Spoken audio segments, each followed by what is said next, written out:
sa buhay ng bawat isa? Amen. Kamusta po kayo? Mabuti, mabeauty. Kitang-kita ko po sa inyong mga mukha ang kagandahan. It's because of the glory of the Lord. Amen? So are you blessed with the special number of the tambourines? Amen. Alam niyo po ba na ang Lord inaantay din po kayo na one day mag-special number din po. Mag-offer ng special number para sa Panginoon. Alam ko po, marami kayong talent. Amen? Amen. Kaya yung mga talent po na meron kayo, ipagamit po natin sa Panginoon. Amen? Kung gusto niyo po mag-special number, open po tayo. Pwede po kayong magsabi kay Brother Arvin, our music director. So, si Kuya Ray nangingiti. Palagay ko, next week si Kuya Ray ang mag-i-special number dito eh. Kuya Ray, ano lang, one shot away. Amen? So, muli po ang Panginoon. Muli magandang umaga sa bawat isa. And can we all stand up? Bilang paggalang po sa pagbasa ng salita ng ating Panginoon.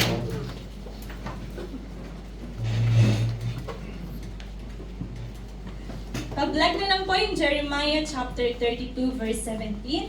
So sabi po dito, Sovereign Lord, you have made the heavens and the earth by your great power and outstretched arms. Nothing is too hard for you. Can you say to your neighbor, nothing is too hard.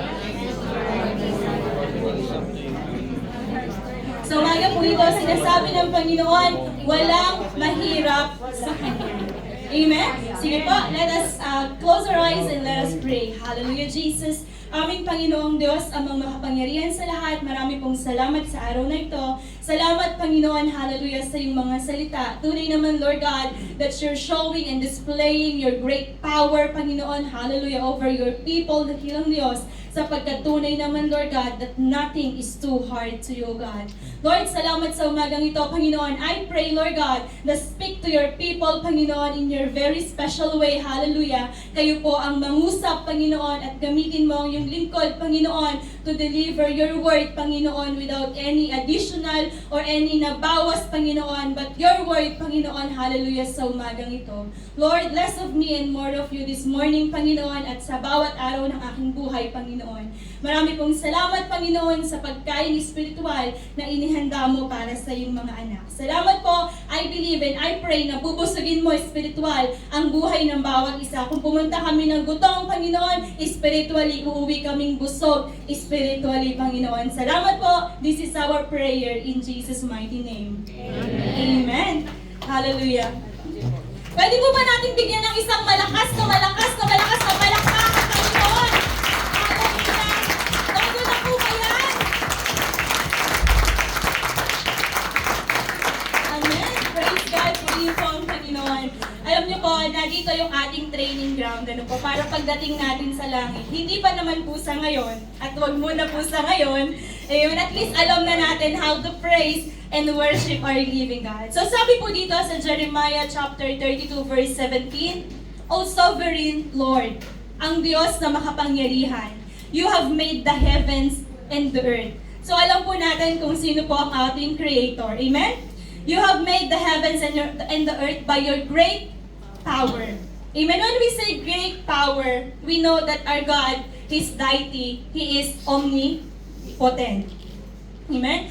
Omnipotent, great power, and outstretched arms, nothing is too hard for you.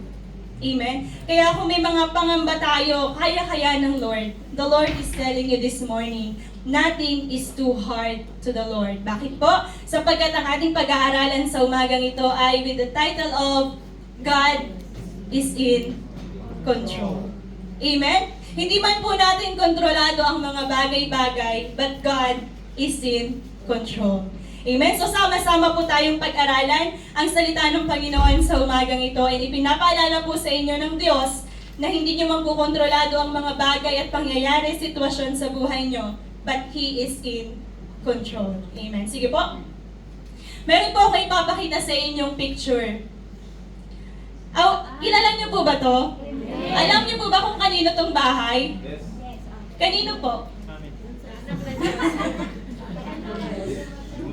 Sikat na sikat to di ba? Kada browse natin, nakikita natin to. So everyone is aware kung ano yung nangyari sa bahay na to. And kung mapapansin natin, lahat ng nasa paligid niya is sunog. Amen? But you see how God control? Amen? Kasi hindi lang siya basta apoy eh. Ang sabi, wild fire. So wild, pag sinabi mong wild, talagang galit na galit, nagwawala, di ba? And would you imagine paano na-control yung hangin? Di ba po? Ni small touch of fire, walang nangyari sa bahay na to. Amen? At kaninong bahay yan? Ayan, sa kanya. Amen? And alam niyo po yung maganda sa lalaki na to, ano po? Siya ay may tiwala at naniniwala sa Panginoon. Nasa nangyari sa buhay niya. Napakaganda po ng testimony niya. Sabi niya, I shouldn't be crying because my entire block is burnt down. But God saved my house. He's acknowledging that God, that the great power of God, yun po yung nanaig why His house is still standing sa kabila ng sunog na lahat ng nandoon. In the middle of two burnt down blocks, there one house standing, and that's mine. Amen? Dito po sa mundo, we can build big houses. But how about our spiritual house? Amen? Alam niyo po itong lalaki na to, it's a miracle. I believe it's a miracle. And may itinuturo po ang Diyos. God is teaching something. Amen? Bakit kailangang ma-save yung bahay na to? Siya lang ba yung mahal ng Panginoon? But God is declaring, God is displaying that He is in control. Amen? Pero alam niyo po ba na itong lalaki na to, acknowledging the presence of the Lord, acknowledging that it is all because of the Lord. Kasi hindi talaga kaya to ng tao eh, no? Hindi siya naniniwala na, ay hindi kasi may feng shui kasi kung sinusunod. Yung bahay ko kasi nilagyan ko ng, ano mo yun, mga feng shui, mga pampaswerte, kaya hindi siya naapektuhan ng sunog, ano? But you know, alam niyo po yung sabi niya, God saved my house. Amen? And if God can protect His house, He can also protect your house. And if God can protect him, He can also protect you. Amen? Because God is in control. Pero alam niyo po ba na bago po ito, gusto ko po kayong i-throwback. This is Throwback Friday. Gusto ko po kayong i-throwback and ipaalala to remind everyone the great power of the Lord. Because bukod po dito, napakadami pa mga pagpapala at milagro na ginawa ng Panginoon. And I want you to remember those miracles that display the great power of the Lord. How He is in control. Sige po. Bago po yun, meron pong ganito. Kilala niyo po ba siya? Hindi po. Sige po, ipapakilala ko po sa inyo. Amen. Do you remember po yung 10 salot with Moses? Ano po, bago sila makaalis ng Egypt. Because they were slavery in Egypt for how many years? And the Lord want to bring them out in Egypt. And nagbigay po ng mga salot, ano po? Unang salot, pangalawa, pangatlo, still the Pharaoh, hindi po sila pinapakawalan. But ito po yung panghuli. This is the last one. Why this guy is putting blood in the door? Bakit po? For protection. Amen. Sapagkat sabi ng Panginoon, on that night, lalakad siya, at yung mga bahay na walang dugo, mamamatay lahat ng panganay. All the firstborn will die that night. And alam niyo po, na kung nakita niyo po yung protection ng Panginoon dun sa bahay kanina, parang ganun din po yung ginawa ng Panginoon many years ago sa mga Israelites. Amen? Ito po, kapag naglakad ang Panginoon, ang tawag po nila dito ay Passover. Kasi kapag naglakad siya at yung mga bahay na walang pahid ng dugo, ibig sabihin, hindi yun mga Israelites. Sapagkat yan po yung utos niya sa mga Israelita. Amen? And you know, that night, punong-puno ng iyakan sa buong Egypt. Because from Pharaoh's firstborn hanggang sa pinakamababang firstborn, lahat sila is namatay. Amen? Yung mga panganay. Kaya sino po mga panganay dito? Who is the eldest? Eldest in the family. Ayan si ate eldest. Dalawa lang po. Ano, mga bunso po ba kayo? Middle. Middle. So parang, it's so hard, no? Bakit yung mga panganay, ano po? Because that time, meron talagang relevant dun sa mga firstborn. Amen. Sige po, sino pa po? Nakita natin yung power ng Panginoon, ano po, dito sa pangyayari nito, the Passover. At yan po ay nagpapakilala ano po na ang Panginoon is our protector. So God is in control of your protection. Amen? Sige po, ano pa po daw? Ito, alam ko, kilala nyo na to. Ayan. Familiar po ba kayo dyan? This is Moses. Amen? Alam niyo po ba na tumawid sila ng mga Egyptian? Ito po yung after the Passover. So tumawid po sila, kasama niya yung mga Israelites at nahati po yung dagat. Kaya po ba kaya ng tao yan? It's the power of God. Amen? Ano po yung pinapaalala sa atin ng Panginoon? That when God is in control of your life, He is in control also of your journey. Amen? Dito po pinakita ng Panginoon na He's in control of the journey of the Israelites. Kasi mula pag-alis hanggang sa makaalis, kasama nila ang Panginoon. And alam ko po na sa journey natin, we have different journey in life. Amen? Yung iba umalis ng Pilipinas because kailangan talaga. But yung iba umalis ng Pilipinas kasi wala lang, gusto lang. Yung iba umalis ng Pilipinas para mag-move on. Tama? Yung iba umalis ng Pilipinas para makalimot. Yung iba umalis ng Pilipinas para sa mga anak. Amen? We have our different journey in life. But the promise of the Lord, He is in control of your journey. You just have to submit to Him and acknowledge His great power. Amen? Sige po, ano pa daw po? Ito po. Nagre-review lang po tayo kung gaano kabuti at kadakila ang Panginoon dun sa mga nakaraan natin kasama sa pananampalataya. This is Jesus and the disciple. So ano po yung sinasabi dyan? That Jesus is in control of every storms of your life. Yung buhay niyo po ba ngayon mabagyo? Are you in storm now? Oh, what's your season now? Taglamig. Taglamig? Ate, sinong nanlalamig? What's your season? What's your life season now? Sabi ni ate yung kanya taglamig. Stormy. Ano pa ibang season dyan? Mainit, tropical. Ay, tropical season. Amen? Alam niyo po ba that God, kahit anong season ng buhay niyo, siya yung gawin natin in control. Amen? Kasi ang buhay hindi naman laging sunny day. Diba? May mga time na rainy days. But ang pangako po ng Panginoon, kahit nasa rainy day season po kayo, that there's always a rainbow after the rain. Amen? That even you are facing sufferings, struggling at night, but there's hope in the morning. Amen? Kaya kung malungkot po kayo ngayon, matulog na lang po kayo kasi sabi ng may kinabukasan naman pala, may pag-asa. Amen? Hindi po laging malungkot ang buhay. Sometimes when we are facing storms and struggles, daanan lang natin. We just pass by. Don't stand by. Kasi pag nag-standby kayo, it will take time. Amen? So dadaan lang tayo sa mga pagsubok ng buhay because even it's not in our control, but God is in control. Amen? Sige po, ano pa po? Ito po.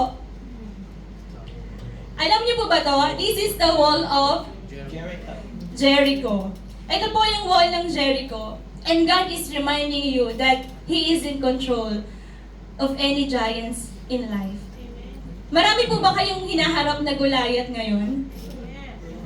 Amen? So feeling nyo kayo si David. But you know what's good in David? He won the battle. Amen? And kung paano si Joshua, sa tulong ng Panginoon, napabagsak nila yung giants na to. The same God is the same God today. That God from that time is the same God that we are serving now. So whatever the giants that you are facing, I don't know po, hindi ko alam ano yung mga giants na kinakaharap nyo, but the Lord is telling you this morning that He is in control, even your giants in life. Amen? Or kahit yung mga pangarap na parang feeling mo suntok sa buwan, alam mo yung mga panalangin na feeling mo imposible, but God is in control. You just have to tell the Lord and ask for His help. Amen? So, sige po, ano ba po? Ito po, kilala nyo? Si John. Parang, famous si Jonah, no? Kasi nakikilala nyo siya eh. Amen? Bakit siya nandun sa loob ng isda? Tumakas. Sino dito mahilig tumakas? Yung tumakas sa amo niyo po ngayong araw, ay nagpaalam. Paalam po.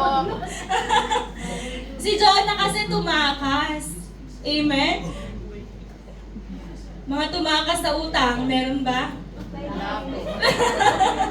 Amen. Si Jonas po tumakas because the Lord is telling him to do something. Amen? But he don't want to follow God. So tumakas siya.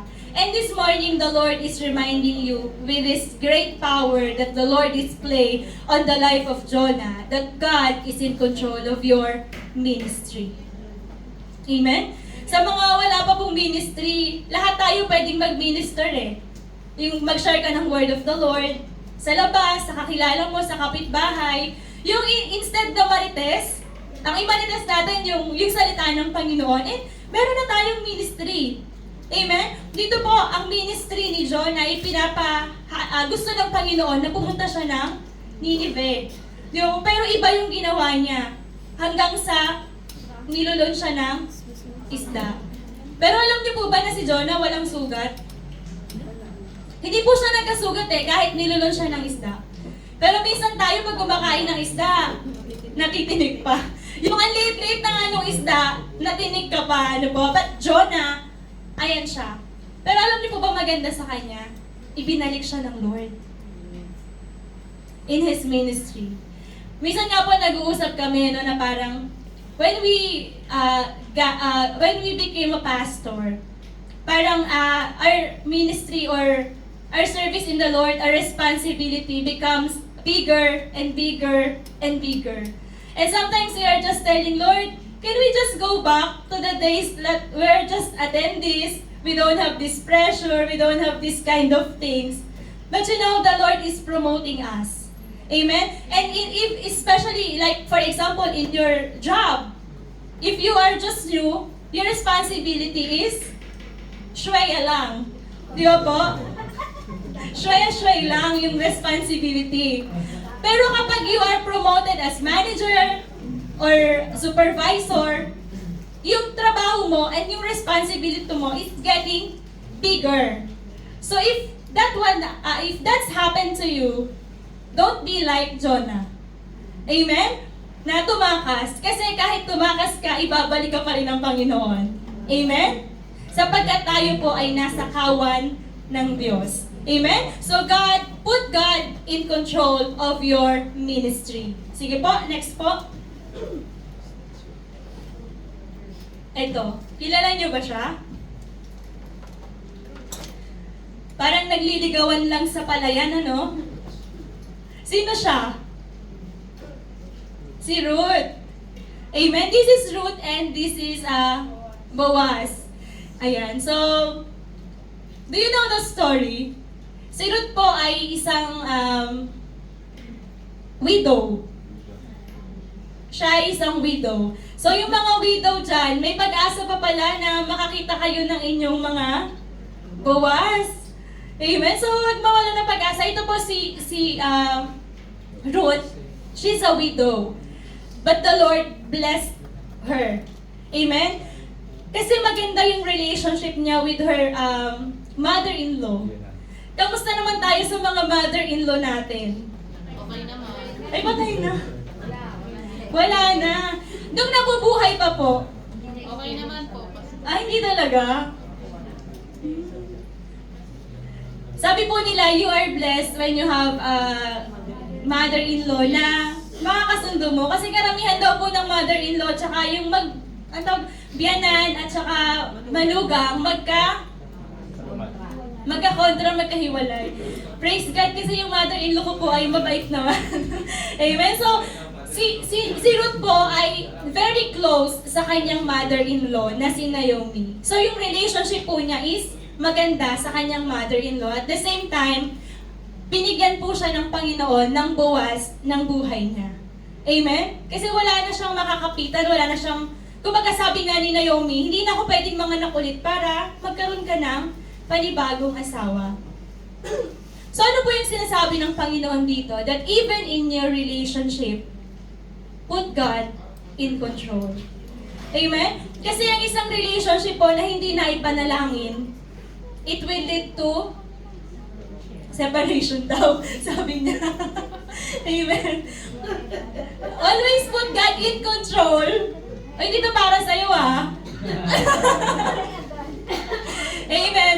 Alam niyo po that in your relationship, not only in your husband or in your wife, but also sa mga kaibigan nyo, just always include them in prayer. Amen. Just put God in the center of your relationship with your partner and also with your relationship with your friends. Kasi sometimes po, if you will not pray for them, today, you are friend with them. But tomorrow, you will be enemies. Amen? It happens many times. Amen? Kasi alam natin that ang isip ng tao pabago-bago. Amen? So we have to be guided with the Holy Spirit and with the Lord na put God in control. Kasi sometimes, parang naiisip natin, relationship lang naman to eh. Kung ayaw niya sa akin, ayoko na rin sa kanya. Ang dami-dami ko pa naman pwedeng maging kaibigan dyan. Ano po, di ba? Pero, isipin natin yung mga pinagsamahan, di ba? Sayang. Yes, So yes, let's yes. pray for them and be like Ruth. Ano po, na hindi lang siya maayos pakitunguhan yung asawa niya, but also the mother-in-law. And I believe, kung ganun kasi siya sa family niya, ganun din siya sa ibang mga tao. Amen? So put God in the control in every relationship that you have. Next po. Eto, last na po ito. Kilala niyo po ba siya? Si Job. Si Job kasama ang kanyang wife and friends. Amen? We know the story of Job. Maraming nawala sa kanya. Wealth, health, family, friends. Mga anak niya namatay, mga hayupan niya nawala. But you know, God restore. Restore everything. Doble, triple nung mga nawala sa kanya. So ano po yung makikita natin dito? That in Job's situation, God is in control of his health, of his wealth, and of his family. Amen? Minsan yung blood pressure mo hindi mo makontrol. Tama? Yung blood sugar mo hindi mo makontrol. Amen? Ano pa? Cholesterol, hindi mo makontrol. Kahit pa ng mga putok-batok na mga pagkain, ano po? Rayuma. Yung rayuma daw po ng mamshi, hindi na rin po makontrol. Uric acid, naglalabasan na yung... naglalabasan na yung mga sakit, ano? You know, sometimes even we're so very health conscious, but still time will come that we can control that kind of sickness. Kasi may mga bagay talaga that we can control. Amen. But God can control. Amen? So it's a reminder na si Job, grabe yung sakit niya eh. You know what the wife said? Just curse the Lord, so you will die. Amen? Na kung ganyan naman yung magiging asawa nyo, di ba, na hindi man lang kayo sasamahan sa hirap. Sumpain mo na yung Diyos mo, nang mamatay ka na. Di ba? Instead na manalangin ka sa Panginoon na pagalingin ka niya. Because sometimes, our mindset hindi sometimes, most of the time, our mindset, it matters. Kung paano tayo mag-isip, ano yung iniisip natin. Yung asawa niya sabi, sumpain na. Pero pwede naman sana niyang sabihin na, ipanalangin mo sa Panginoon. Amen? So this morning, the life of Job and the greatness of the Lord, great power of the Lord, nakita natin in his life that God is in control of his wealth, of his health, and of his family. Amen? Ganun po kabuti ang Panginoon. So, when we say God is in control, we are saying that God is able. We are saying that God is powerful. That God can do supernatural things. But, wag po tayong mamisled that when we say God is in control, iisipin natin that God controlled us. Amen? Iba po yun. God is in control, meaning He is able, He is powerful, He can do anything. Nothing is too hard for Him. But it's different when we say that God controlled me. Because God never controlled you. Amen? As a matter of fact, the Lord gave you free will. You are free to do anything that you want. Amen? You are free to do anything that you want. Our pastors is not always by your side. So we don't know what you're doing when you are outside the church. We don't know what you're doing when you are in your house, in your working places. Ano po? But one thing for sure, the Lord knows everything. We are free to do anything that we can do, but be careful because one day we will face the judgment. Amen? So now we are free. We are very free. But the Bible says, the word of the Lord says, everything is permissible, but not everything is beneficial. Hindi lahat ng ginagawa mo makakapag-benepisyo sa'yo. Hindi lahat ng ginagawa mo makakatulong sa buhay mo. Hindi lahat ng ginagawa mo itataas yung antas ng espiritual mo. Amen? Yes, you are free. But like as Brother Arvin said in our devotion, too much freedom will lead or can harm you. Amen? Sometimes if we have this, niyayakap natin yung too much freedom, parang nawawala na yung isip natin na, oh, this is not good to do. Pero ginagawa pa rin natin. So we have to be very careful with the freedom. But the Lord is freeing everybody. We are called to be free. But let's use our freedom sa kaluwalhatian po ng Panginoon. So yun po lilinawin po natin that God never controlled you. But God is in control. And put God in your life na siya po yung may control ng buhay mo. Kasi if we control our life, it's very hard for us. Amen? Bakit po? Bakit po mahirap? Kasi the purpose of life daw po, or ang buhay daw po, composed of, sige Vin? Life is composed of controllable things and uncontrollable things. Amen? Controllable things man can do. Amen? We have ability.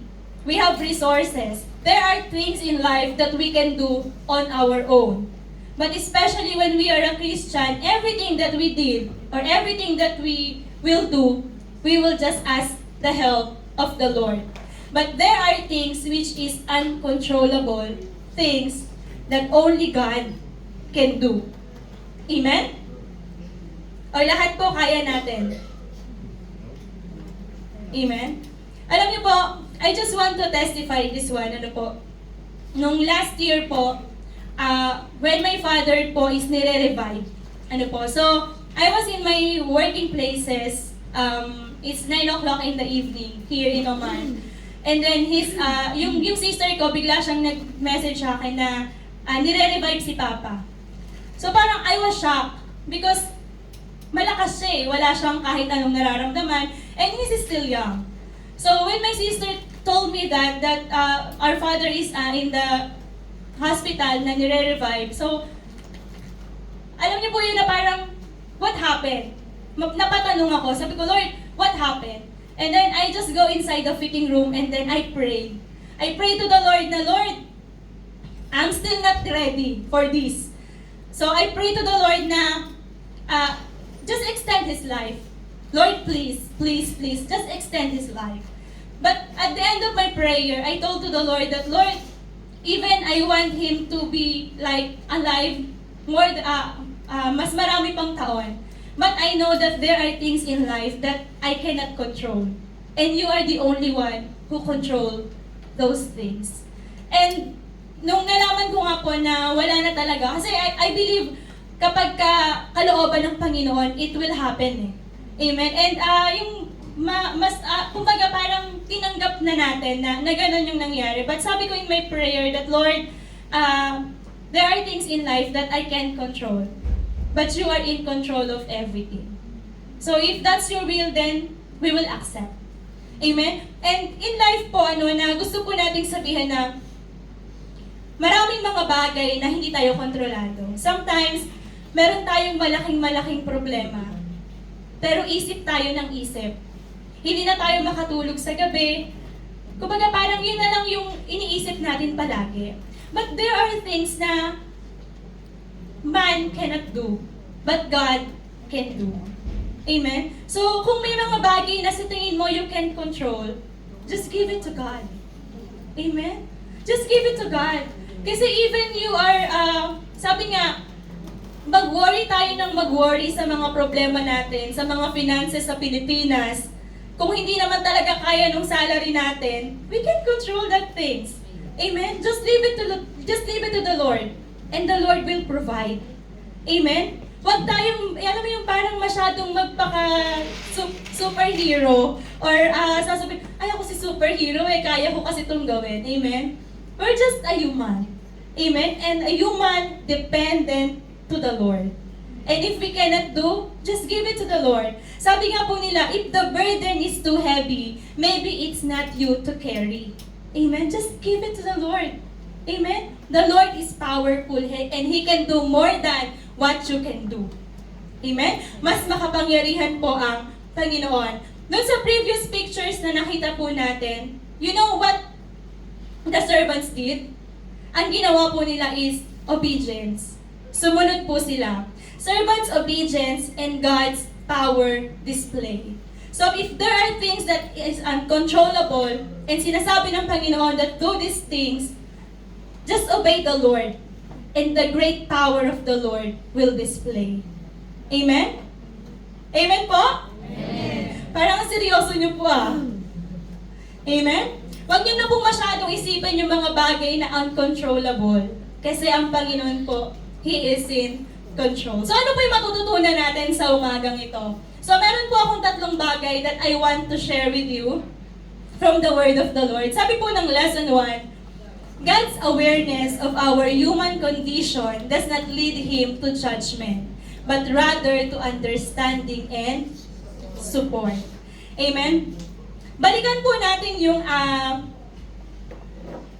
basahin muna po natin yung Psalms 103 verse 14. Sabi po dito, for He knows how weak we are, He remembers we are only dust. So alam daw po ng Panginoon yung kahinaan mo. Amen? Minsan hindi man alam ng kaibigan mo yung kahinaan mo, pero alam po ng Diyos yung kahinaan mo. We have our own sets of weaknesses and we have our own sets of strength. But you know, sometimes even your partner don't know that. But the Lord knows everything. So the Lord knows how weak we are. Amen? Bakit po kaya sinabi ng Panginoon na how weak? Bakit hindi na lang niya sinabi na how strong? Amen? Because the Lord wants us to be always humble, to live in humility. So He knows how weak we are. Alam niya kung gaano tayo kahina. And dun sa kahinaan na yon, ano po yung ginagawa ng Panginoon? Sabi po dito, He does not lead him to judgment. Even we are weak, even you are weak, the Lord will not judge you. But the world will judge you. Amen? Di ba kapag nag-a-apply ka lang ng trabaho, kapag nakikita nila na sabi nga, with pleasant personality, pleasing personality, tama? Di ba? Kapag umiika ka ba, matatanggap ka ba sa trabaho? Di ba? The world will judge you. Amen? Kapag sobrang labo ng mata mo, matatanggap ka ba? The world will judge you. Amen? Sometimes, yung the way na tingnan ka ng tao, they are already judging you. And they are saying, ito, weak to. Ito, hindi to magtatagal. Amen? Do you experience judgment? Amen. And it hurts, right? When someone is judging you, parang mas matalino pa siya sa'yo. Kaya nga sabi nila, don't judge the book. Cover. Napakabago naman nun. Don't judge the book by its cover. Minsan kasi we are judging our mga kapatid sa physical appearance. Amen? Outside. But, you know, even God knows that we are weak. Hindi niya tayo ginajudge. Ano po yung ginagawa ng Panginoon? He rather understand and support. So when we saw someone who is weaker than us, instead of judging them, let's support and let's understand their situation and let's help them. Motivate. Amen? Motivate them. Kasi kung alam na natin na weak siya, tapos i-down mo pa, so parang anong pagkakaiba mo kay Satan? Amen? The Lord knows that you are weak. We are weak. Lahat po tayo, weak tayo. Kasi hindi tayo ganun ka-strong. We are just dependent to the power, great power of the Lord. And ginawa po niya is understanding and support. Let's go back to the story of Moses. Alam po natin na si Moses ay hirap siya magsalita. Stuttering. Di ba po, hirap siyang magsalita. God knows na hirap siya magsalita. And that's Moses' weakness. But did Lord judge him? No. Na parang, sabi kasi ni Moses, wag na po ako kasi nauutal akong magsalita. But the Lord did not judge him. But rather, He understand and support. Eh, yun nga po yung sinasabi ko kanina na dito sa mundo, kung hindi ka papasa sa standard nila, hindi ka pwedeng sumama. Amen? Even the circle of friends, kapag hindi mo ka-jive, hindi ka pwedeng sumama. But ang maganda po dito sa family natin dito, kahit ano ka, kahit sino ka pa, matanda, bata, mataba, mapayat, Enjoy. ay dahanan, medyo mataba,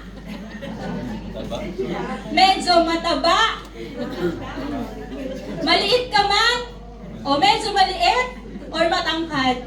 Dito po, tanggap tayong lahat. Amen. Amen? Enjoy. No one will judge you here. Amen? Wala pong magja-judge sa inyo. Because we are, pinapakita po natin yung pagmamahal ng Panginoon. Amen. And sino ba tayo para mag-judge? Amen? Sometimes masyado kang judgmental. Sabi nga ng Itbulaga, bawal ang judgmental. So kapag yung kapatid mo o yung katabi mo, mamaya nagpunta kayo ng city center, may nakasalubong kayo na hindi kagandahan, tapos sinabi mo. Sabihin mo sa kanya, paalalahanan mo siya, kapatid, bawal ang judgmental. Kapatid, kasi simba lang natin. Amen? Makasalanan. Amen, tama po. Makasalanan ang mata. Makasalanan din ang bibig. Ang isip, lalo na to. Amen? At ang puso din ba? Amen? So, ang Panginoon nga, hindi siya nag-judge. So, sino ba tayo para mag-judge? Amen? But rather, He understand and support. So, paano niya inintindi si Moses? Hindi niya sinabi na, nung sinabi ni Moses, hindi niya sinabi na, sige, wag na nga ikaw, kasi uutal-utal ka naman, iba na lang yung tatawagin ko. Marami naman dyan, mas able. Pero anong sabi ng Panginoon? Okay, I will give Aaron to help you. The Lord knows the weakness of Moses, but He didn't judge Moses. But instead, He understand the situation in Moses, and He gave Aaron to support him.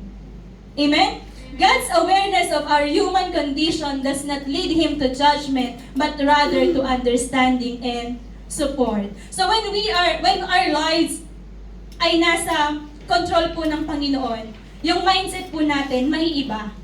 Because we let God as the driver of our lives. Amen? You know, kapag ka po ako'y nakasakay po kay Mami Siya, wala naman ako masyadong iniisip sa sasakyan ni Mami Siya. Nakaupo lang ako, di ba? When you are in the taxi, you're not thinking about the road. But sometimes if the taxi driver is too fast, you have your own brake. Napapag-brake ka din dun sa paa mo, di ba? But you know, when we put God as the driver of our lives, He will control everything. Amen. Even your finances, even your emotions, even your spiritual, even your physical. Sa madaling sabi po, in all aspects of your life, put God in control. Amen? Huwag mo lang tanggapin yung Panginoon at ilagay mo lang siya sa kusina, o Lord, dito ka lang. Amen? Kapag pinatuloy mo ang Panginoon sa bahay mo, hayaan mo siya sa buong bahay. Amen. Amen? Pag pinatuloy mo ang Panginoon sa buhay mo, huwag mo lang siyang ilagay sa puso mo, o Lord, dito ka na sa puso ko, ha? Pero yung buong katawan mo, iba yung ginagawa. Amen? Kapag pinatuloy mo yung Panginoon sa puso mo, hayaan mo na siyang mag-control ng buong buhay mo. Amen? Kasi without God, we cannot do anything. But with Him, all things are possible and we can do better than what we can do. Amen? Mas marami kang magagawa if God is in control of your lives. Amen? Pati sa isipan natin, makikita natin na, ang Lord hindi naman nag-judge, nagsusupport siya. So let's support each other. Let's understand each other. Amen? So yun po, lesson number 2. Sabi po dito, nothing surprises God. He has a plan for every circumstances. So, we know that one of the deity of the Lord, sabi natin kanina, He is omnipotent. And now, the deity of the Lord that we will encounter how great He is and how He's in control is, He is omniscient. Amen? He is all-knowing God. Alam niya lahat. Nothing surprises God. Yung na-late ka ng gising kanina, alam yun ng Panginoon. Kung ilang beses ka nagpalit ng damit bago pumunta dito sa simbahan, alam din yun ng Lord. Amen? Yung nagdalawang isip ka kung pupunta ka ba sa party o pupunta ka dito, alam din yun ng Panginoon. Amen? Yung sinasabi mo, next week na lang ako magsisimba kasi birthday ng kaibigan ko. God knows everything. You cannot hide. You cannot hide. Amen? Even the deepest thought sa puso mo, God knows. Amen? He is omniscient. Nothing surprises God. He has a plan for every circumstances. Kaya yung sinasabi ko sa inyo kanina na nahihirapan kayo sa mga bagay na hindi nyo kontrolado, God has a plan. May plano po ang Panginoon sa buhay nyo. Nasa sinapupunan pa lang kayo ng mga magulang nyo, God already has a plan for your life. And that was to prosper you and not to harm you. Pero sometimes, even God has a plan, lumiliko ka. Pilit kang hinihila ng Panginoon, pilit ka namang lumiliko. Kasi minsan matigas yung ulo natin, amen? Yung iba hindi. Amen? Minsan matigas yung ulo natin, sinabi ng Panginoon, dito ka. Ikaw naman, doon ako. Diba? Kasi sometimes, mas inuuna natin yung pleasure, yung kagustuhan ng pansarili natin. But God, He has a plan for every circumstances and nothing surprises God. Sabi po dito ng verse natin na babasahin, in Proverbs 16 verse 3, commit to the Lord whatever you do, and He will establish your plan. Many plans are in the man's heart. Amen? For sure marami tayong mga plano. Amen po? Yung ibang mga plano natin hanggang plano na lang. Amen? Tama po ba? May mga plano po ba kayo na nanatili sa plano? Do you have plans that still on plan? Do you have? Or some plans is with action. Di ba? Sometimes we have a lot of plan, but we put only one action. Amen? And sometimes our plan is very good. Iniisip natin, napakaganda ng plano ko. But it turns out different. Yung plano mo, hindi yun yung nangyari. Amen? Ako nga, plano ko, 2 years lang ako sa Oman eh. Sabi ko, 2 years lang ako, tapos mag-ipon lang ako, uwi na ako. Plano niyo din ba yun? Sometimes my plan, okay, I will just finish this contract and then I'll go back Philippines. But until now, I'm still here. Dito na tumanda. Ay, sorry. Dito na nag-mature. Ayan. Amen? Na, alam niyo po, sometimes, we are planning and planning and planning. But you know, how to have a plan which is successful, we have to commit to the Lord whatever you do. And the Lord promised us that He will establish your plan. Amen? So, simula sa araw na to, kapag nagplano tayo, isama na natin ang Lord. Amen? Because sometimes, if we plan on our own, it's hard for us to accomplish. But if we plan together with the Lord, it's easy for us to accomplish because we know that God is in control. Amen? Sige po, lesson number 3. God is always on time. Our moderator, she read a while ago this Ecclesiastes, that there is a time for everything under heaven. Amen? And sometimes daw po yung mga tao, they are swapping their time. They are swapping their season. Like for example, yung iba, pinag-aaral sila ng magulang nila, pero nag-asawa. Amen? Diba? So kung season daw po ng pag-aaral, dapat nag-aaral. Amen? So kung season ng pagsamba, dapat samba. Yung mga ka-chat, mamaya na yun, diba? Kasi it's a season of service to the Lord. Ano ba po? Yung mga pinagtatrabaho pero naka-break time.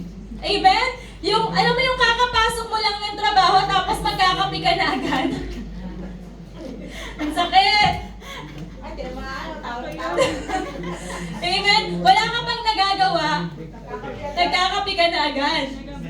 Amen? Naka-break na agad. There is a time for everything. So kapag time ng trabaho, magtrabaho ka naman muna. Sasabihin mo, kasi naman yung time naman ng salary ko, hindi naman din on time. Amen?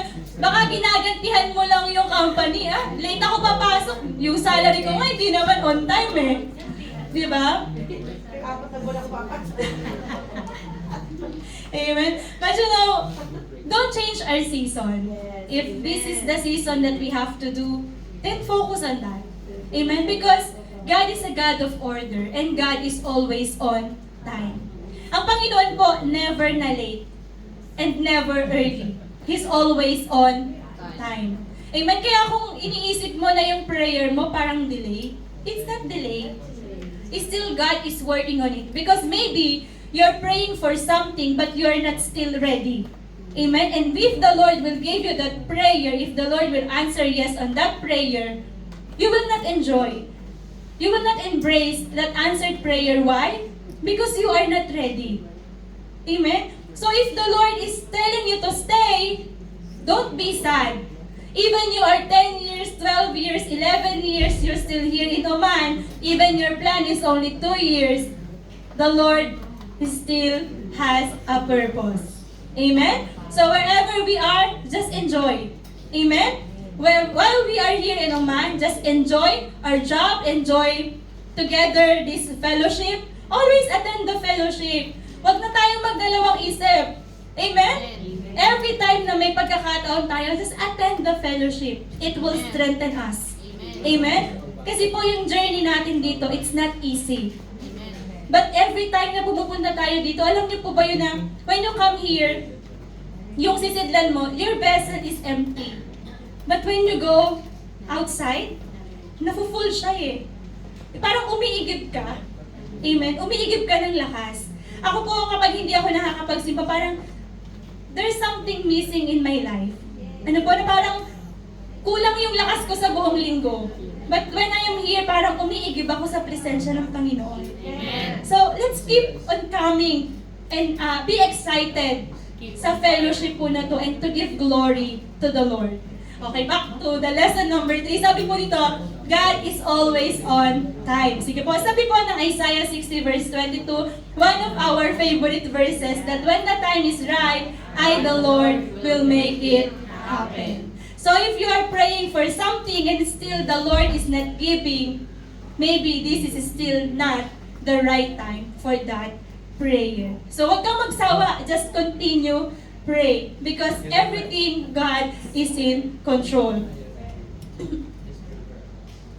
So dito po when we say God is on time, pinapakita natin yung isa sa mga deity ng Panginoon, which is He is only present. Amen? He is present all the time. So kanina sinabi natin He is omnipotent, omniscient, and omnipresent. Meaning He is God of all power, He is God of all knowing, and He is God who always present. So kapag sinasabi mo na nag-iisa ka, you're lying. Because you are not alone. Amen? Sabi po dun sa Facebook, you are not alone, kasama mo yung may-ari nung ukay na binili mo. Ayun. But ang totoo po, you are not alone because God is with you. Amen. Amen? The time that you accept Him as your personal Lord and Savior, hindi ka na iniwan ng Panginoon. Amen. Though sometimes, sinasaktan mo siya, but still nandyan siya para sa'yo. Amen? Kaya nga, alam mo yung parang, though it's hard, mahirap mabuhay talaga yan, po. There's a lot of struggles and something na parang sometimes, sinusubok tayo ng higit pa sa kaya natin. But nakakaya natin no? Kasi alam ng Panginoon hanggang saan ba talaga tayo. He knows our weaknesses. And God is always on time. So when the time is right, the Lord will make it happen. So yung mga pangarap mo, yung mga panalangin mo, time will come. Itatayo ka dito sa harapan and you will testify na the Lord answered by prayer. May mga long-standing prayer tayo, but the Lord answers our prayer. Kung babalikan po natin yung buhay ni Job, matagal din po siyang nagsuffer. Amen?